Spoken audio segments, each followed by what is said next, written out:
Diz assim o texto: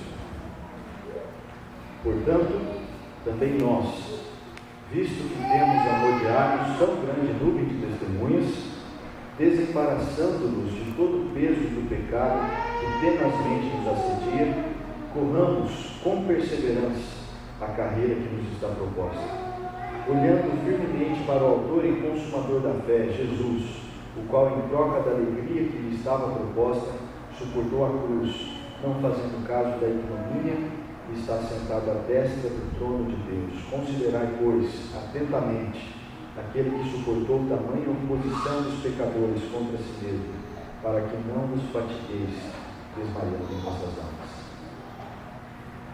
Meus irmãos, nesse texto, o autor de Hebreus encoraja aqueles crentes e a todos nós, pela palavra de Deus, a nos soltarmos do peso do pecado, para que nós possamos correr a carreira cristã que nos está proposta com leveza, correr sem os pesos que nos impedem, os pesos aqui são do pecado.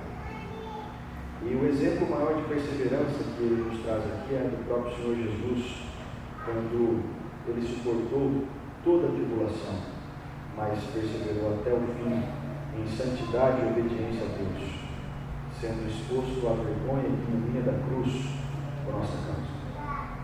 E é para honrar justamente o nome do Senhor Jesus que nós devemos também nos livrar, nos desembaraçar do peso do pecado, para correr a carreira cristã que nos está proposta, honrando o nome do Senhor Jesus.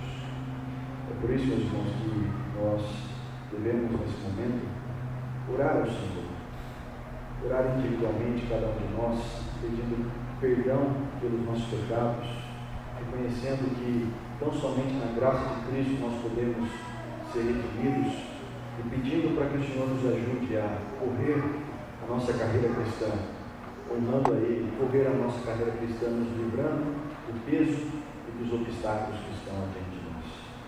Oremos então por alguns instantes silenciosamente, pois eu peço que o nosso irmão Nicola ore a Deus uma oração de perdão de pecados e também de agradecimento pela cruz do Senhor Jesus.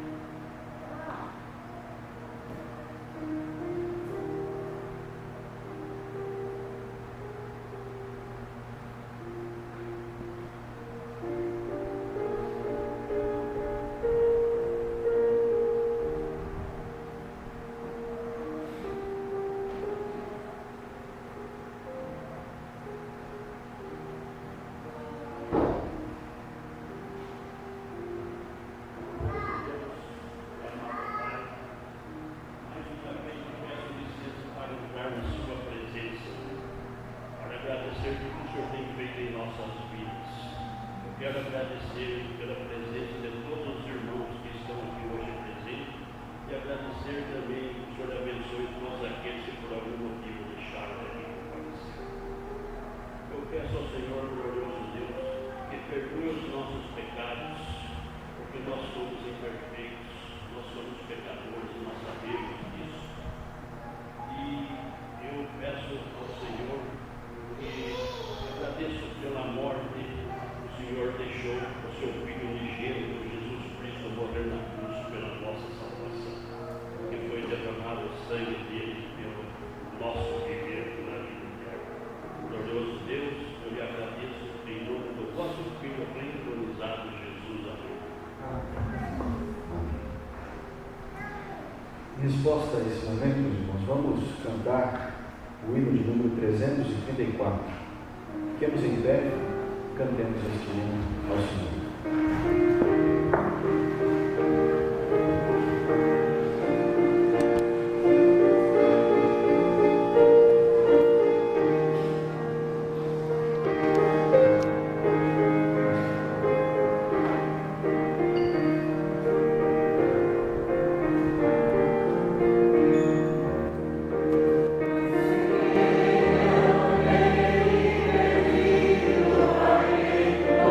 Oh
irmãos podem se assentar.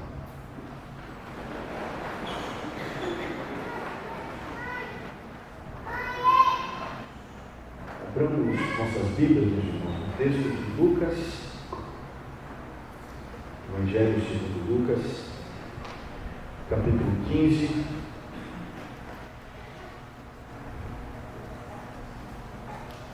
versos de 8 a 10.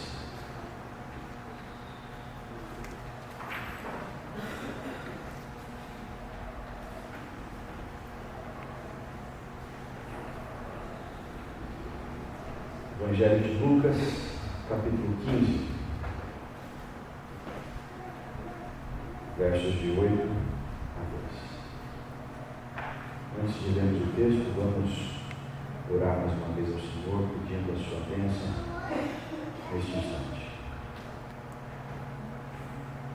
Deus amado, nós estamos diante da Tua palavra, santa, perfeita, útil e necessária para as nossas vidas. Senhor, nós desejamos tanto que o Senhor fale conosco através dessas letras, porque nós sabemos que o Senhor as reservou para que nós possamos ouvir a Tua voz. Nesse momento nós pedimos a Tua bênção sobre nós, Tua igreja, que necessita da Tua palavra. Nos abençoa, tem misericórdia de nós. Nós oramos em nome do Senhor Jesus. Amém. Evangelho de Lucas, capítulo 15, versículos de 8 a 10. Diz assim o texto bíblico: O qual a mulher, tendo 10 dracmas, se perder uma, não acende a candeia, varre a casa e a procura diligentemente até encontrá-la, e tendo-a achado, reúne as amigas e vizinhas, dizendo: Alegrai-vos comigo, porque achei a dracma que eu tinha perdido. Eu vos afirmo que, de igual modo, há júbilo diante dos anjos de Deus por um pecador que se arrepende. Meus irmãos, eu, desde quando era pequeno, escutava uma história que sempre me comovia muito.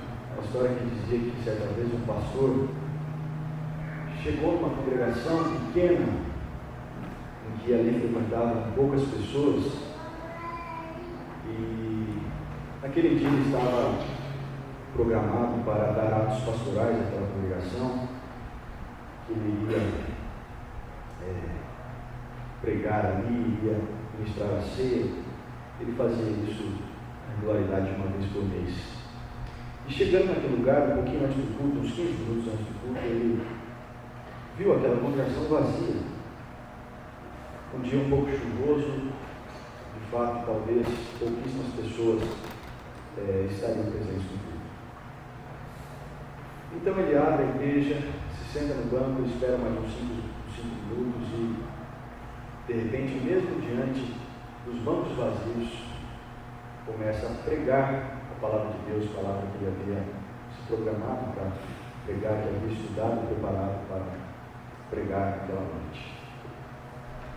E curiosamente, ouvido nenhum, ele então proclamou uma mensagem bíblica que havia preparado. Inicialmente, meus irmãos, o texto que nós lemos agora está dentro de um contexto específico que convém que nós conheçamos bem. Se nós vemos o verso 1 e o verso 2 desse mesmo capítulo, capítulo 15, nós vamos ver em que ocasião o Senhor Jesus proclamou as palavras que estão no verso 8 até o verso 10. Diz assim o verso 1 e 2: Aproximavam-se de Jesus todos os publicanos e pecadores para o ouvir, e murmuravam os fariseus e os escribas, dizendo: Este recebe pecadores e come com eles. Os versos 1 e 2, então, deste capítulo nos mostram esta ocasião interessante. De um lado, dos ouvintes do Senhor Jesus, os publicanos e pecadores. De outro lado, os fariseus e os escribas. E ali havia uma questão interessante que fazia com que os dois públicos não se misturassem. É como se de um lado estivessem aqui os publicanos sentados e do outro os pecadores. Aliás, os publicanos e pecadores e do outro os fariseus e os escribas. De modo que eles não se misturavam porque havia uma questão entre eles. E qual era essa questão? Os fariseus e os escribas estavam reclamando da pessoa do Senhor Jesus porque ele se assentava e comia com publicanos e pecadores.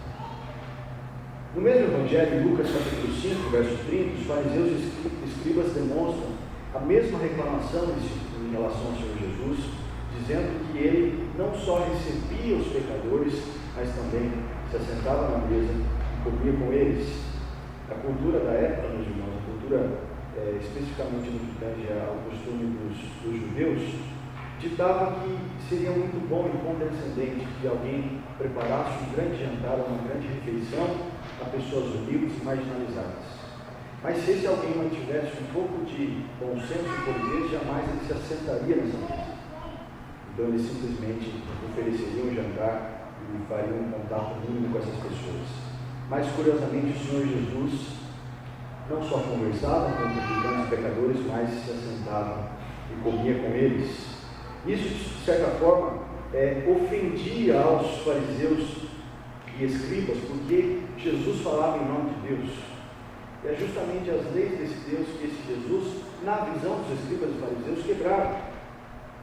Então havia ali uma espécie de triângulo social. Perceba, o Senhor Jesus, aquele a quem os fariseus e escribas criticaram, de um lado do público, os publicanos e pecadores, que foram a razão da crítica dos fariseus e escribas, e do outro lado do público do Senhor Jesus, os próprios fariseus e escribas, aqueles que criticaram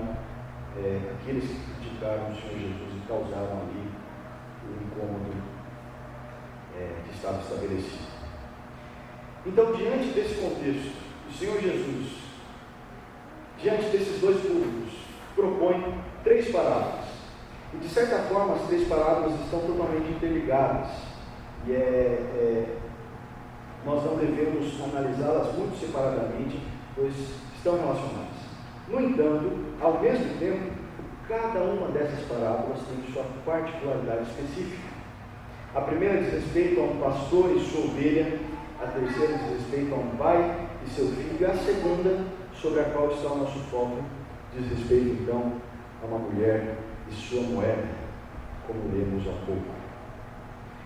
É esse o nosso trecho de estudo. Portanto, meus irmãos, eu gostaria de falar a respeito da seguinte afirmação: Deus procura diligentemente os seus filhos perdidos até os encontrar, se alegrando quando este se arrepende. Deus procura diligentemente os seus filhos perdidos até os encontrar, se alegrando quando estes se arrependem.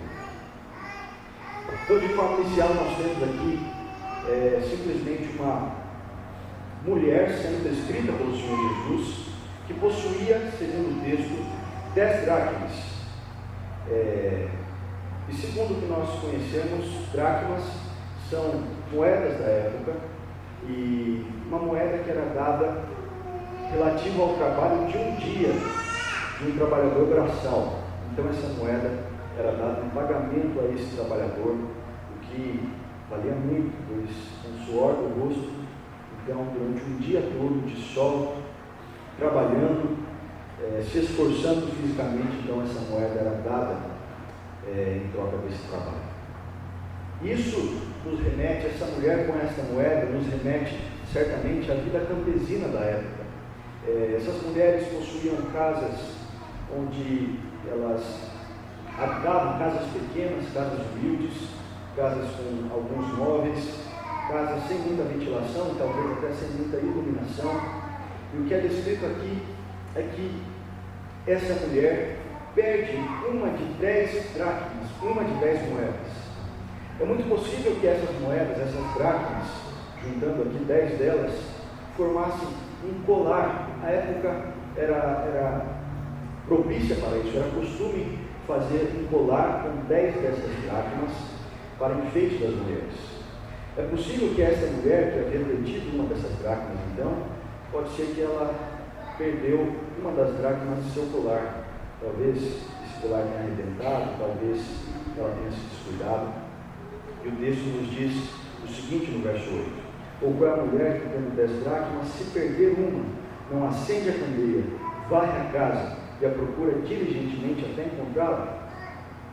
E após isso, no verso 10, o Senhor Jesus nos conecta à realidade no que diz respeito a essa parábola. Ele diz assim: eu vos afirmo que de igual modo há júbilo diante dos anjos de Deus por um pecador que se arrepende. A expressão de igual modo, meus irmãos, é uma expressão que conecta a ilustração montada na parábola com a realidade que o Senhor Jesus desejava apresentar aos seus ouvintes.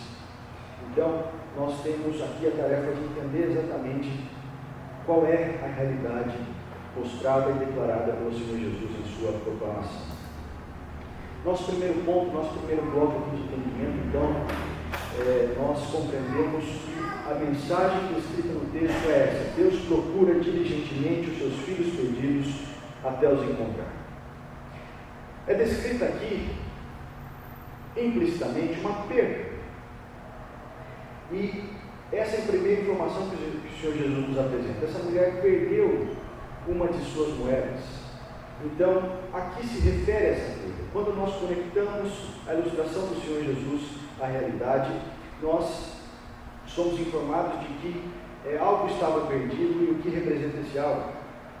Quando o Senhor Jesus nos informa a realidade da parábola descrita, no verso 10, nós sabemos que isso que estava perdido são aqueles a quem Deus estava procurando, ou seja, os seus filhos perdidos. Aqueles homens, aquelas mulheres que simplesmente nasceram, e nasceram em pecado por conta do pecado de Adão, e nasceram então em pecado por conta do seu representante Adão, que pecou, e por isso todos nós pecamos junto com ele. E é por isso então que o estado de pecado, o estado de queda do homem, é um estado em que o homem pode ser considerado perdido. É por isso então que há uma procura específica porque algo estava perdido. Então, ao contrário do que talvez alguns pensam, essas pessoas representadas nessa moeda não estavam simplesmente desviadas, não representam alguém, por exemplo, que conhecia a Deus, de repente se afastou e agora precisa voltar, mas alguém que estava perdido, e essa perda representa o nosso estado diante de Deus, nosso estado de pecado, nosso estado de queda, de depravação. Pois bem, diante disso, diante desse pressuposto de que os homens estão perdidos diante de Deus, a primeira parte do nosso ponto aqui nos diz que Deus procura, que Deus é aquele que procura esses homens. Segundo a tradição judaica, os rabinos ensinavam que Deus, por sua muita misericórdia, até mesmo receberia bem o penitente, receberia bem o pecador. Mas a questão para nós é mais profunda, a questão para nós é mais específica. O texto nos informa que Deus não só receberia, mas Deus procura. Deus é aquele que procura os pecadores. Isso simplesmente pelo fato de que esses pecadores sem Deus jamais procurariam ao Senhor, sem que antes este os procurasse. Então, meus irmãos, nós, no estado de pecado, somos inimigos de Deus. A parte de Cristo, nós somos inimigos de Deus, estamos mortos em nossos delitos e pecados, segundo a palavra de Deus. E isso quer dizer que nós, pelas nossas forças, pela nossa disposição, jamais daríamos um passo em direção a Deus, sem que antes Deus desse o primeiro passo em direção a nós. E é por isso que Deus procura os seus filhos perdidos, Deus procura o pecador, e não nós procuramos a Ele inicialmente. Nós, em nosso estado de pecado, somos inimigos de Cristo em todos os nossos sentimentos e ações. Por isso, amamos o que é contrário a Cristo e odiamos o que é relativo a Ele. E diante disso nós podemos nos perguntar: como é possível eu andar em direção ao que eu odeio e contra o que eu amo? É Deus quem procura os perdidos e não o inverso. Deus não só recebe pecadores, mas antes os procura. de modo que nenhum pecador é encontrado por Deus, sem que este os procure. E é esse conceito que é importante para que nós entendamos a fé cristã, a sua essência, meus irmãos. Não há bem nenhum em nós que Deus identifique e que o mova a nos buscar, a nos encontrar.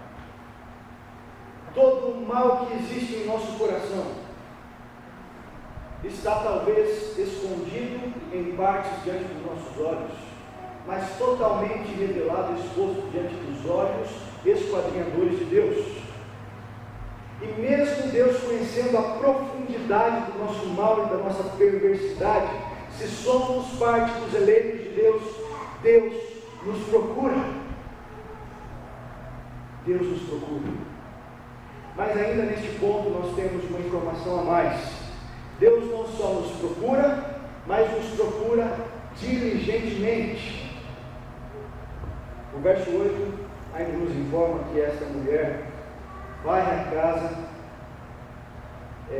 acende a candeia e procura diligentemente. Então imagine os irmãos, o carinho que essa mulher tinha por esse colar, talvez, ou por essa moeda que se perdeu.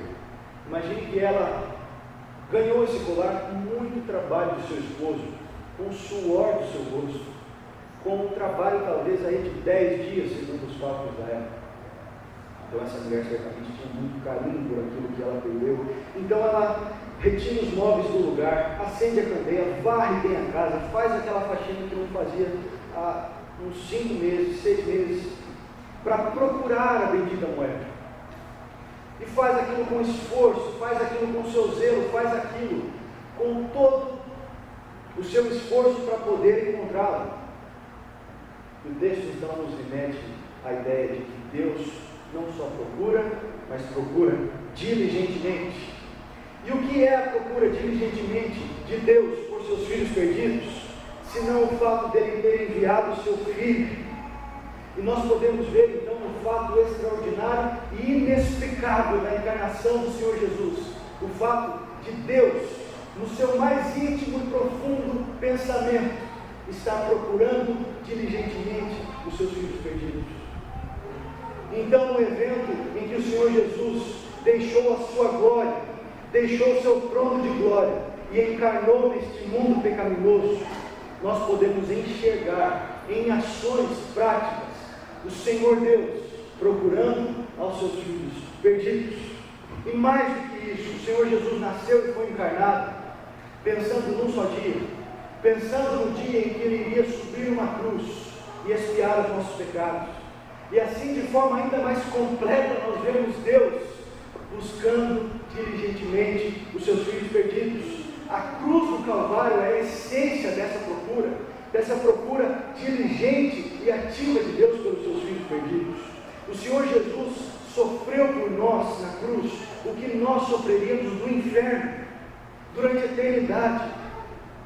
A história da igreja nos conta sobre algumas pessoas que criam que o Senhor Jesus foi para o inferno. Nós não cremos nisso, mas nós cremos que o inferno subiu à cruz sob a ira de Deus no Senhor Jesus. E naquele momento o Senhor Jesus sentia a ira de Deus tão ardentemente sobre ele, que restou clamar a ele: Deus meu, por que abandonaste?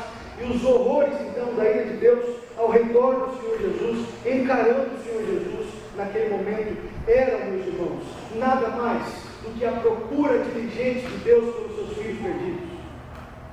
Do que o momento em que Deus, da forma mais profunda e ativa, estava estabelecendo os meios mais justos e santos possíveis para que Ele pudesse encontrar cada um dos seus filhos que estavam perdidos. E assim então Deus não só procura, mas procura diligentemente os seus filhos perdidos. Essa é a essência da procura diligente de Deus por nós. Essa é a essência da procura de Deus pelos seus filhos perdidos. Mas ainda há mais uma informação nesse nosso primeiro ponto. Eu disse que Deus procura diligentemente, mas o verso 8 tem algo mais a nos informar. Ou qual a mulher vivendo 10 dracmas se perder uma, não acende a candeia, varre a casa e a procura diligentemente até os encontrar. Esta obra, meus irmãos, é uma obra absolutamente infalível. Deus não está procurando seus filhos perdidos para tentar conquistá-los de algum modo. Deus não está procurando seus filhos perdidos para tentar persuadi-los de que eles são pecadores e estão a caminho do inferno, a não ser que a intervenção da cruz do Senhor Jesus os alcance, então seu destino se transforma. Deus não está simplesmente tentando algo, Ele está procurando diligentemente e vai fazer isso até encontrar. Enquanto não sejam encontrados, Deus não vai cessar, porque essa obra é perfeitamente infalível. Se os irmãos repararem no texto de João 10,16, nós vemos o Senhor Jesus mostrando ali, evidenciando a sua motivação missionária, a motivação que o Senhor Jesus tinha ao procurar os seus. Ele diz assim, João 10,16: ainda tenho outras ovelhas, não deixa aprisco, a mim me convém conduzi-las, elas ouvirão a minha voz, então haverá um rebanho e um pastor. O Senhor Jesus não andava pelos lugares, enquanto aqui na terra, procurando as pessoas de forma diversa e aleatória, para que Ele pudesse pregar a palavra, e quem sabe essas pessoas ouviriam a sua voz, então entenderiam que elas precisavam dele. Perceba, ainda tenho outras ovelhas, não deixe aprisco, a mim me convém conduzir. O Senhor Jesus então imaginava outros lugares e dizia, eu preciso ir lá, não porque há pessoas que pode ser que elas se convertam segundo a minha palavra, mas ainda tenho ovelhas naquele lugar, que eu vou as procurar, e elas vão ouvir a minha voz, então haverá um pastor e um rebanho. Essa era a motivação do Senhor Jesus. Ele ainda tinha ovelhas que estavam perdidas naquele lugar, então ele as iria procurar até as encontrar. É por isso que a nossa teologia, meus irmãos, tão sabiamente fala muito a respeito da graça irresistível de Deus, porque Deus nos procura até nos encontrar, de modo que, mesmo que a nossa vontade fosse contrária a isso, a graça de Deus é irresistível. A graça de Deus é tão grande, tão poderosa, que nós não podemos resistir. Então Deus nos procura de forma tão ativa e diligente, que nos alcança, de modo que nós não podemos resistir, de modo que nós mortos não podemos resistir. Nós mortos em nossos delitos e pecados podemos resistir a alguma coisa? Aliás, alguém que está morto pode reagir ou resistir a alguma coisa? De forma nenhuma. Por isso, quando o Senhor, através do Espírito Santo, regenera a cada um de nós, nos dando vida, nós não podemos resistir. É por isso que essa graça é irresistível. É por isso que a graça de Deus sobre nós não depende de obra alguma, não depende de quem corre, não depende de quem se esforça, mas depende de Deus, no beneplácito da sua vontade, procurar a nós, filhos perdidos, que Ele sabe muito bem quem são. É por isso que esse texto bíblico, meus irmãos, nos informa inicialmente que Deus não simplesmente recebe pecadores, Ele os procura. Mas não só os procura, Deus os procura diligentemente. Mas não só os procura diligentemente, Deus procura diligentemente os seus filhos perdidos até os encontrar. E no segundo ponto, no segundo bloco, meus irmãos, nós ainda temos uma informação importante do texto. Diz o verso 9 e o verso 10 conjuntamente: e tendo-a achado, reúne as amigas e vizinhas, dizendo: alegrai-vos comigo, porque achei a dracma que eu tinha perdido. Eu vos afirmo de igual modo, há júbilo diante dos anjos de Deus por um pecador que se arrepende. Meus irmãos, imaginem vocês que depois de um dia difícil de trabalho, o chefe pede hora extra, você faz hora extra, e com várias preocupações na mente, contas para pagar, dificuldades a mais, mas você, enfim, chega naquele horário tão esperado de ir embora, de descansar, de chegar na sua casa, comer alguma coisa, tomar um banho, deitar na sua cama e descansar, ter aquele descanso tão merecido por um dia de trabalho. E você, o primeiro a chegar em casa, chega diante da porta, bate a mão no bolso e percebe que sua chave não está no bolso como de costume. Depois começa a procurar, um pouquinho mais de preocupação, procura nos bolsos de cima, procura no outro bolso, volta no carro, vê se a chave está lá, tem a conclusão que menos queria ter. Perdeu a chave de casa. Aquele descanso tão merecido ia demorar ainda mais, porque perdeu a chave. Não estava encontrando a chave. Então você começa a ficar preocupado, mais nervoso que já estava, ainda mais necessitado do descanso que já estava. E começa a procurar debaixo do carro, debaixo do tapete do carro, e anda pelo caminho que você andou, e volta até o trabalho, vê se não estava lá, e volta andando na rua o caminho que você fez, vê se de repente não caiu para algum lugar, e liga para alguém, vê se estava na casa onde você esteve, e liga para alguém, vê se estava no restaurante onde você esteve, e nada de encontrar a chave, sua preocupação aumentando, você necessitando daquele descanso, já não sabe mais o que fazer, quando de repente olha de longe, perto do lugar onde você havia passado, brilhando, a sua chave, tão preciosa naquele momento. Então você vai, pega a sua chave, com toda a alegria no coração, diz: eu achei a minha chave. Meus irmãos, a alegria de nós encontrarmos algo que estava perdido, mas que era tão precioso, é, segundo o texto, a alegria que Deus tem em seu coração por encontrar um filho que estava perdido, e tendo achado, reúne as amigas e vizinhas, dizendo: alegrai-vos comigo, porque achei a dracma que eu tinha perdido. E vos afirmo que de igual modo há júbilo diante dos anjos de Deus por um pecador que se arrepende. Então nós somos informados aqui que o fato de Deus nos achar nos traz uma consequência imediata, que segundo o texto é o arrependimento. É por isso que nós podemos entender aqui o arrependimento como o fruto primordial que marca o momento em que Deus nos encontra.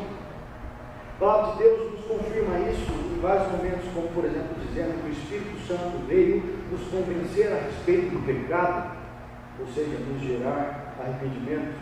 O arrependimento, então, meus irmãos, juntamente com a fé, é a grande marca de um filho perdido de Deus que foi encontrado por Ele.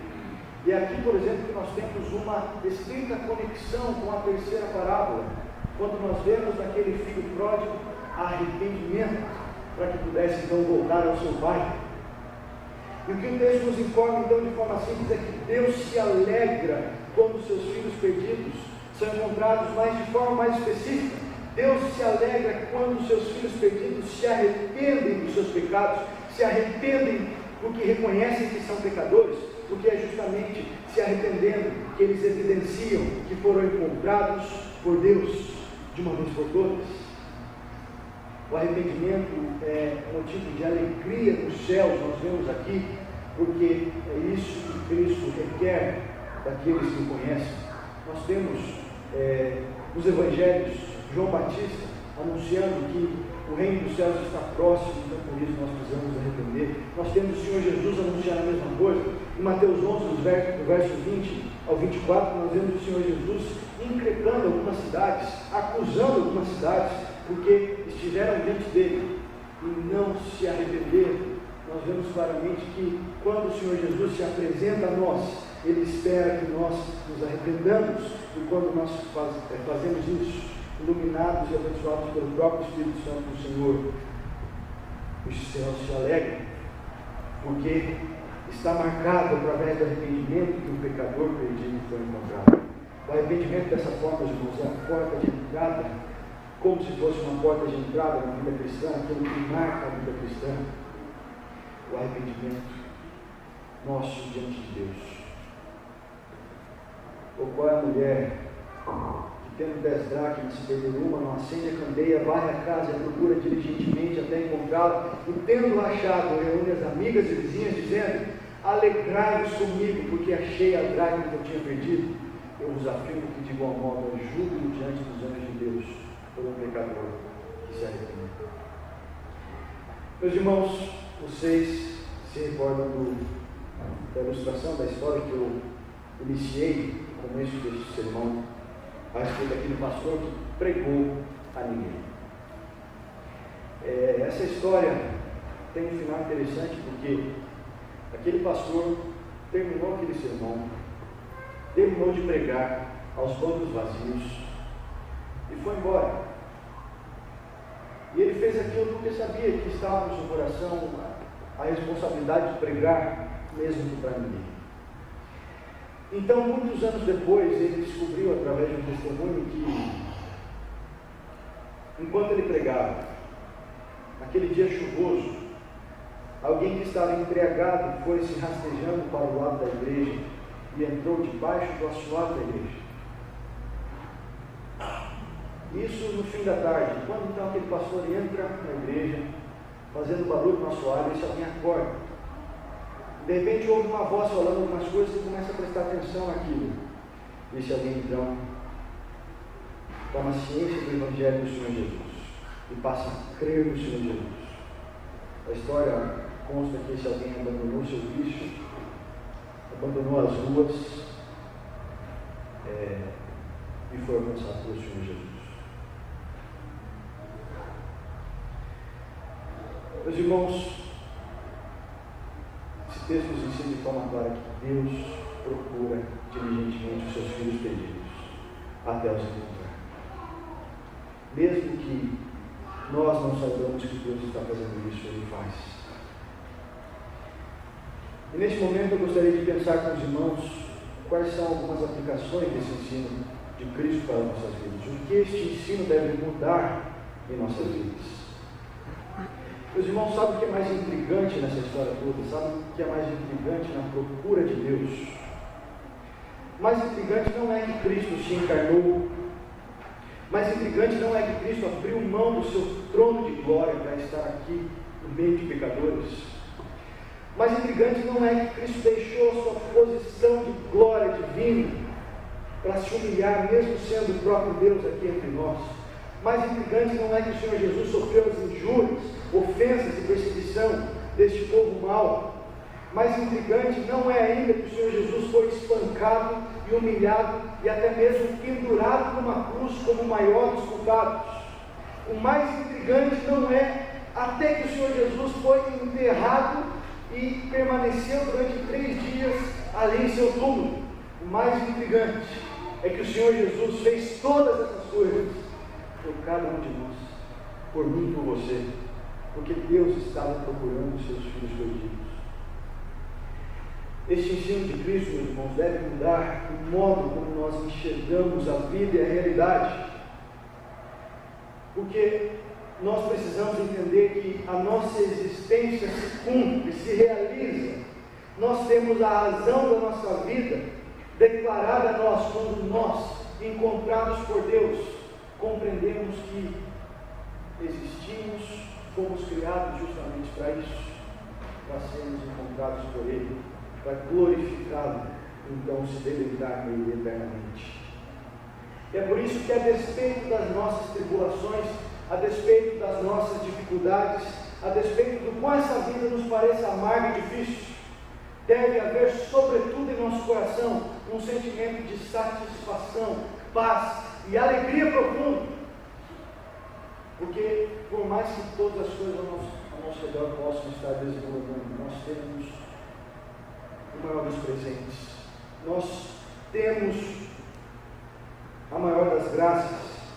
Nós fomos alvos da única obra perfeitamente infalível que já cruzou o horizonte da história da humanidade. Essa obra do Senhor Jesus na cruz.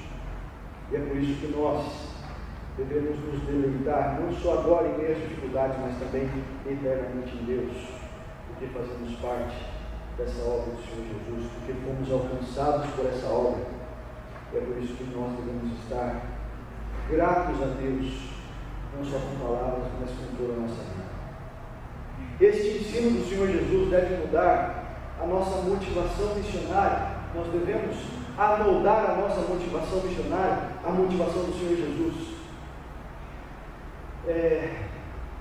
Eu soube da história de um pai, de um pastor, que estava já muito envelhecido, em seu leito de morte, dar um conselho a cada um dos seus filhos que estava diante dele. Quando chegou com seu filho, que era pastor, esse homem muito crente, disse assim ao seu filho: pregue a Cristo até o seu último fôlego. Pregue a Cristo até o seu último fôlego. E olhando para esse texto, irmãos, da palavra de Deus, nós podemos dizer, nós podemos entender e compreender. Pregue a Cristo até o seu último fôlego, não porque você é poderoso, perspicaz ou persuasivo para alcançar pessoas, mas porque Deus procura os seus filhos perdidos diligentemente até os encontrar. Meus irmãos, a nossa tarefa graciosa diante de Deus não é encontrar os filhos perdidos diante de Deus. A nossa tarefa é ser testemunha às nações, é pregar, é falar do Senhor Jesus, do seu sacrifício, do nosso estado de pecado, do seu sacrifício, da sua graça. E através disso, então, Deus estará procurando os seus filhos perdidos. Sobre nós não está o peso de encontrar, mas sobre nós está o peso de simplesmente pregar. Mais do que peso, a graça, a responsabilidade e o privilégio de simplesmente pregar, independente das circunstâncias. Porque enquanto estamos proclamando o Senhor Jesus, mesmo que nós não saibamos, mesmo que nós não tenhamos conhecimento disso, mesmo que nós não vejamos resultado algum, Deus está procurando seus filhos perdidos e faz isso diligentemente até os encontrar. Eu já recebi, como aspirante ao ministério, o conselho sábio de algumas pessoas dizendo o seguinte: Brian, haverá dias em que você vai acordar desanimado, afligido, oprimido, enfraquecido, até mesmo entristecido. Dias em que parecerá que ninguém vai escutar uma só palavra que você pregar. Dias em que mesmo que sua igreja esteja lotada, talvez pareça que você vai estar pregando a paredes. Mas dias em que você jamais vai fechar a sua boca, mas você vai continuar pregando, não porque você pode, pelo seu poder, salvar as pessoas, mas porque Deus procura os seus filhos perdidos até os encontrar, se alegrando quando estes se arrependem. Por isso, meus irmãos, eu jamais deixarei de pregar ao Senhor Jesus, porque sei que, a despeito de mim, nós precisamos saber que a despeito de nós, Deus está procurando os seus filhos perdidos. Basta nós pregarmos com toda dedicação.